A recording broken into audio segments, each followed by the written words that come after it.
Okay, next अब हम देखेंगे equilibrium of suspended charge mass system. Equilibrium of suspended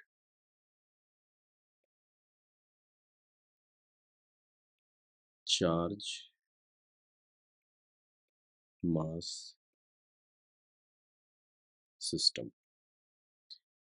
equilibrium of suspended charge mass system का मतलब यहाँ पे हम कैसी सिचुएशन देखने वाले हैं, अभी आपको डायग्राम से समझ में आ जाएगा। ये कोई एक रिजिड वॉल है और यहाँ से दो मासेज हम सस्पेंड करेंगे विथ हेल्प ऑफ स्ट्रिंग।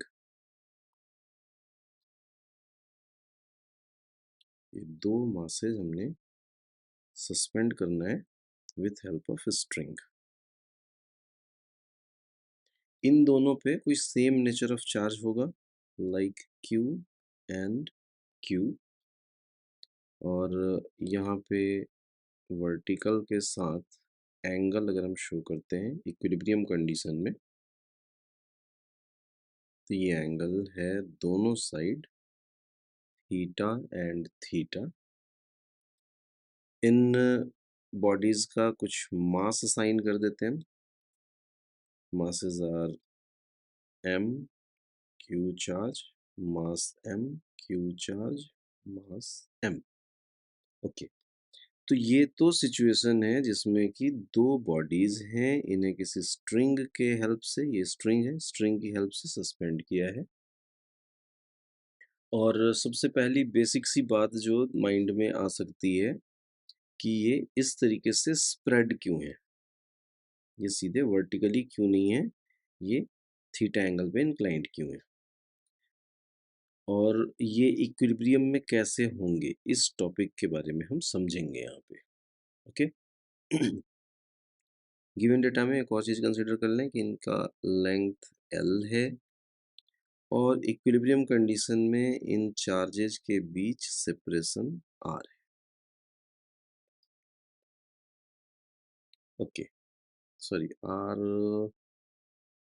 नहीं यूज करूंगा मैं सेपरेशन यूज कर रहा हूँ X। ऐसा कोई हार्ड एंड फास्ट नहीं है, बस यू ही। ओके, तो अब हमें इसकी इक्विलिब्रियम की स्टडी करनी है। इक्विलिब्रियम समझने के लिए सबसे पहले बॉडी पे एक्ट करने वाले फोर्सेज की बात करेंगे। पहला फोर्स तो वेट अप्लाई करता हूँ, किसी एक बॉडी के लिए ड्रॉ कर रहा हूँ फिलहाल मैं, और इस पे एक इसका ग्रेविटेशनल फोर्स कह सकते हैं, इसका weight mg। And second one, ये दोनों चार्जेस सेम नेचर के हैं तो एक दूसरे को रिपेल करेंगे, तो ये लेफ्ट वाला चार्ज राइट वाले चार्ज को रिपेल करेगा, इस डायरेक्शन में फोर्स लगाएगा। सो नेक्स्ट फोर्स शो करता हूँ, electrostatic force, that is Fe, and third one will be tension in string। ये फोर्सेस हो गए। नाउ इसके इक्विलिब्रियम की बात करें तो इक्विलिब्रियम समझने के लिए हम फोर्सेस को रिजॉल्व करेंगे।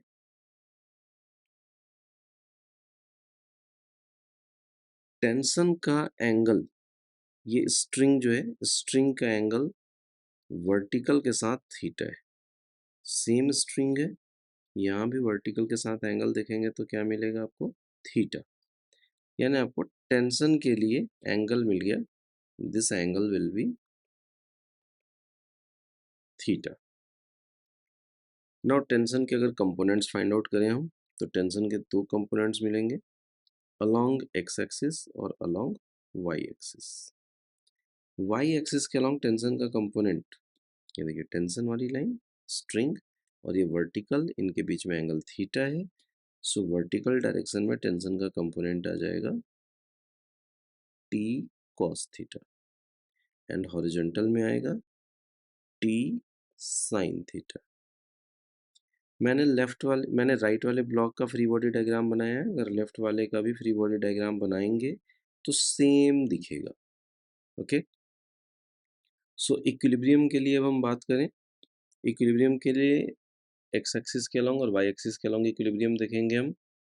सो यहाँ पे आपको दिखेगा T sine theta should be equal to electrostatic force Fe, T sine theta और Fe, क्योंकि ये इक्विलिब्रियम में है, नेट फोर्स जीरो होगा, यानी जितना फोर्स लेफ्ट में उतना फोर्स राइट में।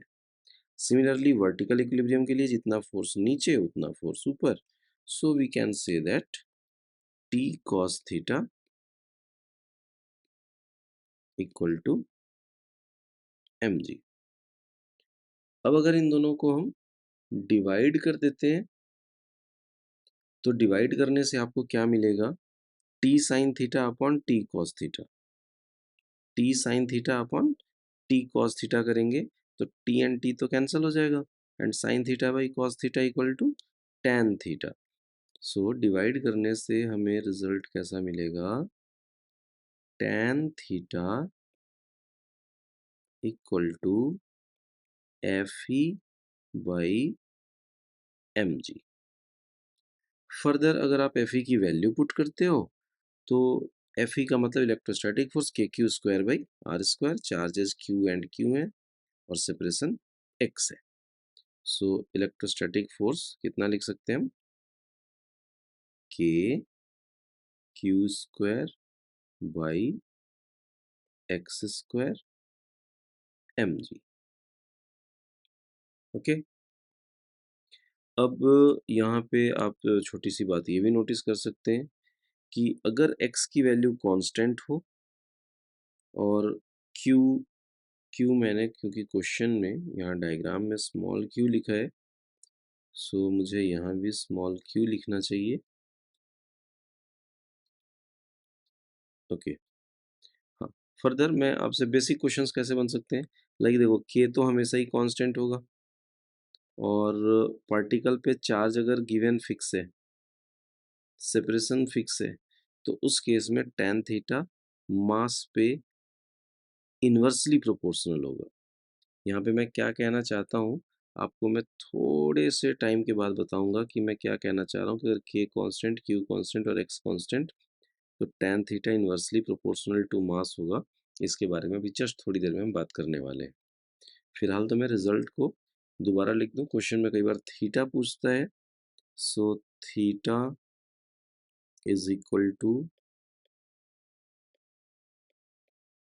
tan इनवर्स के Q square by x square M g. ये हमें थीटा के लिए एक्सप्रेशन मिल गया, ये हमारा रिजल्ट आ गया।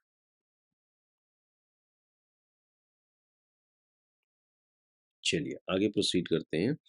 अगर कभी हमें टेंशन फाइंड आउट करना हो कि स्ट्रिंग में टेंशन की वैल्यू बताइए कि टेंशन कितना है स्ट्रिंग में, सो आप देख सकते हो एक रिजल्ट है टी साइन थीटा के लिए, एक रिजल्ट है टी कॉस थीटा के लिए। अगर हम दोनों को स्क्वायर करके ऐड करेंगे तो कैसा दिखेगा, T square sine square theta plus T square cos square theta, and sign square theta plus cos square theta तो 1 हो जाता है। सो हमें कैसा रिजल्ट मिलने वाला है, टी स्क्वायर में कॉमन लेके लिख रहा हूँ, साइन स्क्वायर थीटा प्लस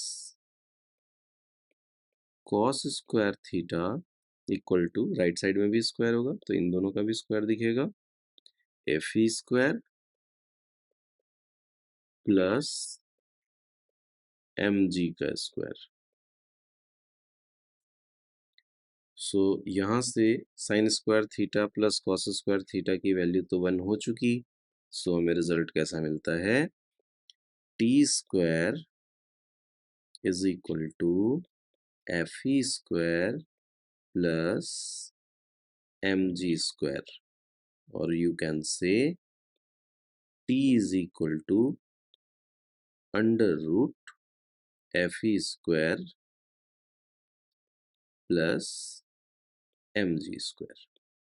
तो ये हमें टेंशन के लिए एक्सप्रेशन मिल गया। फिलहाल हमें क्या मिल गया, एक तो एंगल के लिए एक्सप्रेशन और दूसरा टेंशन के लिए expression. This is result for tension.